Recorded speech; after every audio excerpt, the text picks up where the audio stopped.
वंदे पुरुषोत्तम श्री श्री ठाकुर जन कोटि कोटि प्रणाम। जगत जननी लक्ष्मी माँ जन कोटि कोटि प्रणाम। इष्ट परिवार जन कोटि कोटि प्रणाम। समस्त दर्शक गुरु भाई भणी को जय गुरु। आज इष्ट प्रसंग अवतरणिका तृतीय भाग श्री श्री ठाकुर जन्म लीला रहस्य कथा चलतु जानिबा। एहीपरि आसन जे कीर्तनान्ते प्रतिदिन होता एपरि नुहे। आसन मुद्रादि हो सारा पर श्री श्री ठाकुर दिव्य देहटी बाह्य चैतन्यहीन हो गोटे शव सदृश पड़ी रही थाए। यही समय तांकर डाहाण गोड़र बुढ़ा आंगुली थर थर करी कंपु थाए। आउ से कंपन रही जावा संगे संगे तांकर बाह्य संज्ञा लोप हो जाए। धीरे धीरे तांकर देहरे मृतर लक्षण सबू प्रकाश पाई थाए।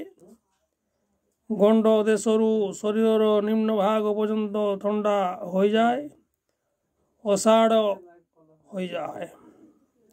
घंटा पर घंटा धरे तांकर निश्वास जंत्र और हृत्पिंडर क्रिया बंद रहुला।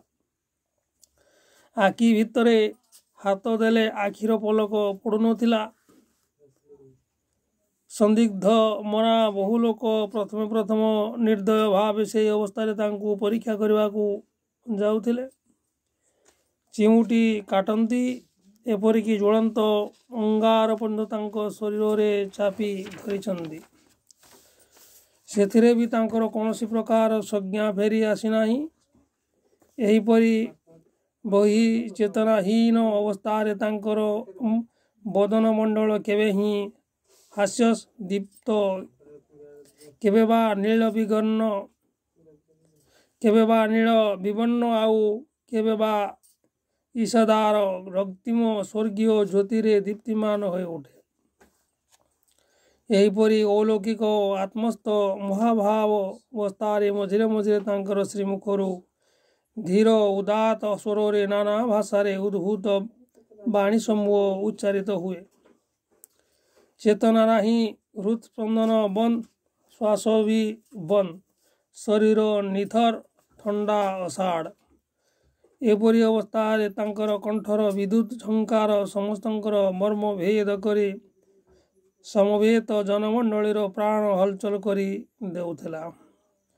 जगतर बुकुरे बंगलार अंगणरे एई महानाट्य थरे मात्र संगठित होइछि। से अपूर्व समारोह आखिरे न देखिले कहारी कल्पना करिवार साध्य नाही।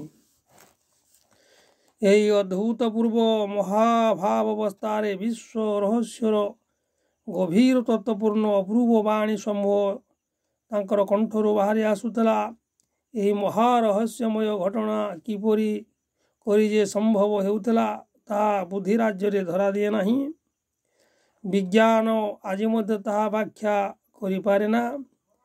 इतिहास रे समाधि बा भावावस्थार किछि किछि परिचय आमे माने पाऊ। महापुरुष मानकर जीवनी पुंखानुपुंख रूपे अनुधावन कले। श्रीकृष्ण, श्री बुध, श्री चैतन्य, श्री रामकृष्ण देवंकर जे नाना भाव समाधि मध्यरु ताहार विवरणी आमे माने पाऊ।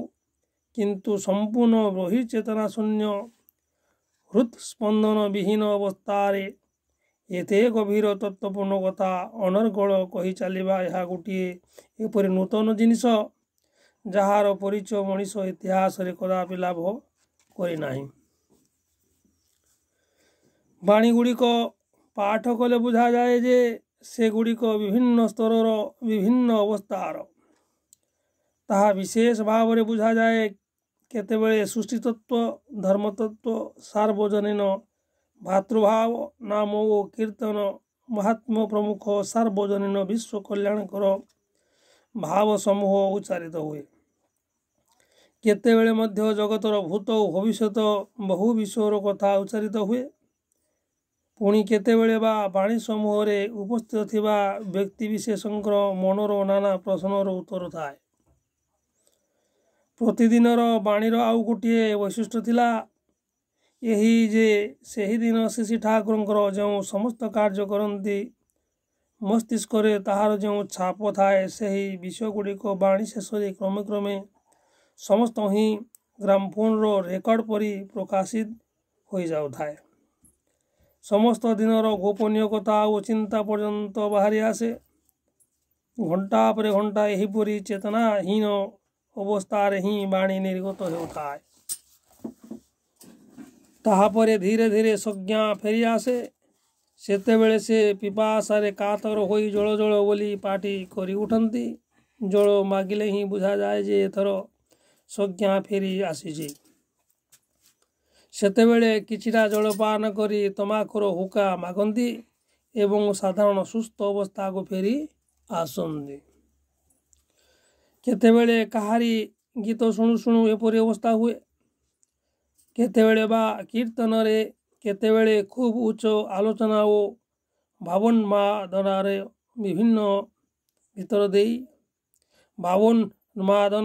ଭିତର ଦେଇ ଏପରି ଅବସ୍ଥା ମଧ୍ୟ ହୁଏ।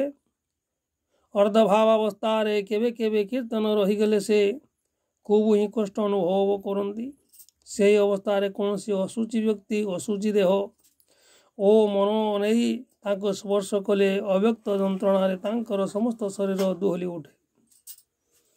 ତେଣୁ ପ୍ରାଣପଣେ ଶୁଚି ଭାବରେ ତାଙ୍କର ପବିତ୍ର ଦେହକୁ ସେହି ମହାଭାବ ଅବସ୍ଥାରେ ସର୍ବବିଧ ସ୍ପର୍ଶରୁ ରକ୍ଷା କରା ହୋଇଥାଏ। ଏପରିକି ବାଣୀ ଭିତର ମଧ୍ୟ ସେହି ଅବସ୍ଥାରେ ସ୍ପର୍ଶ କଲେ ଶରୀର ଯେ ଅଧିକ ଦିନ ରହିବ ନାହିଁ ତାହାର ସୁସ୍ପଷ୍ଟ ଇଙ୍ଗିତ ମଧ୍ୟ ରହିଛି। କେବେ ବା ସ୍ପର୍ଶ କଲେ ଭୀଷଣ ଯନ୍ତ୍ରଣାରେ ମା ଗୋ ଜଳିଗଲି, ନିଆଁ ନିଆଁ ବୋଲି ଚିତ୍କାର କରି ଉଠନ୍ତି। କେତେବେଳେ ବି ଭୀଷଣ ବେଗରେ ଧାବିତ ହେଉଥିଲେ, କେବେ ବା ଫୁଟବଲ ପରି ଗୋଡ଼ି ଚାଲୁଥିଲେ। ହଠାତ୍ କେବେ କେବେ କୁଦା ମାରି ଦେହକୁ ଓଲଟାଇ ସର୍କସର ଘୋଡ଼ା ପରି ପଡ଼ୁଥିଲେ। ପୁଣି କେବେ ଆଘାତ ପାଉଥିଲେ। କମଳାଙ୍ଗ କ୍ଷତ ବିକ୍ଷତ ହୋଇ ରକ୍ତପାତ ହେଉଥାଏ। କିନ୍ତୁ ଆଶ୍ଚର୍ଯ୍ୟ ଏହି ଯେ ତାଙ୍କ ଶରୀରରେ ବ୍ୟଥା ରହେନା। ଆଉ ଘା ସବୁ ଭଲ ହୋଇ ସେ ସୁସ୍ଥ ହୋଇ ଉଠନ୍ତି। ଅମୃତ ସାଗରରେ ସ୍ନାନ କଲା ପରି ପ୍ରାଣର ଗୋଟିଏ ଅନୁଭୂତପୂର୍ବ ପ୍ରାଚୁର୍ଯ୍ୟ ସେ ଅନୁଭବ କରୁଥିଲେ। ଆଜି ପାଇଁ ଏତିକି। ପୁଣି ପରବର୍ତ୍ତୀ ଭିଡ଼ିଓରେ ସମସ୍ତ ଦର୍ଶକ ଗୁରୁ ଭାଇ ଭଉଣୀକୁ ଜୟ ଗୁରୁ। ବନ୍ଦେ ପୁରୁଷୋତ୍ତମ। ଶ୍ରୀ ଶ୍ରୀ ଠାକୁରଙ୍କ ଚରଣରେ କୋଟି କୋଟି ପ୍ରଣତି।